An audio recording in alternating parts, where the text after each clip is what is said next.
Why Deliver Me From Nowhere barely features Bruce Springsteen's famed E Street Band, 20th Century Studios. We may receive a commission on purchases made from links.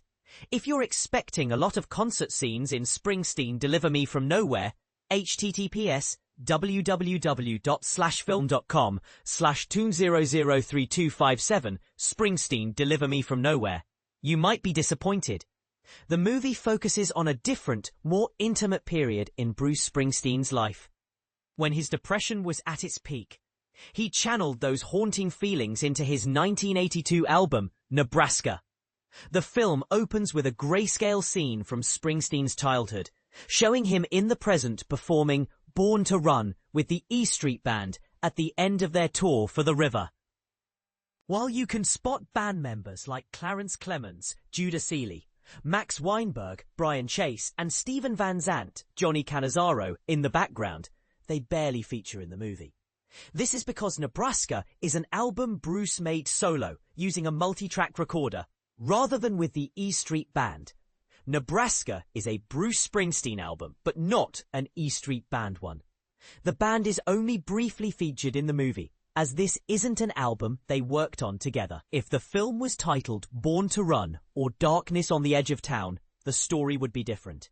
The E Street Band is a significant part of Bruce Springsteen's story, but not in this particular chapter. Deliver Me From Nowhere explores Bruce's relationships with his manager, Jon Landau, Jeremy Strong, and his fictional girlfriend, Faye Romano, Odessa Young, rather than with his bandmates. Patrick Willems, a video essayist, argues that the best biopics focus on a specific moment. By adapting Warren Zaines's 2023 book of the same title, Deliver Me From Nowhere takes this approach, rather than using Springsteen's 2016 autobiography, Born to Run, which only briefly mentions Nebraska. Nebraska is a pivotal moment in Springsteen's life and career, filled with powerful emotions. However, some critics argue that it's not the best story to tell in a movie. Sean Burns, a critic, noted that while the writing of Nebraska is compelling, the film lacks cinematic action to complement Bruce's thoughts and feelings.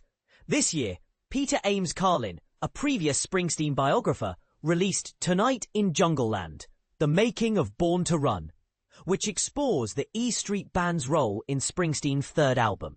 Perhaps they should have used that story as the basis for the biopic, where the E Street Band takes center stage. Springsteen, Deliver Me From Nowhere, is currently showing in theaters.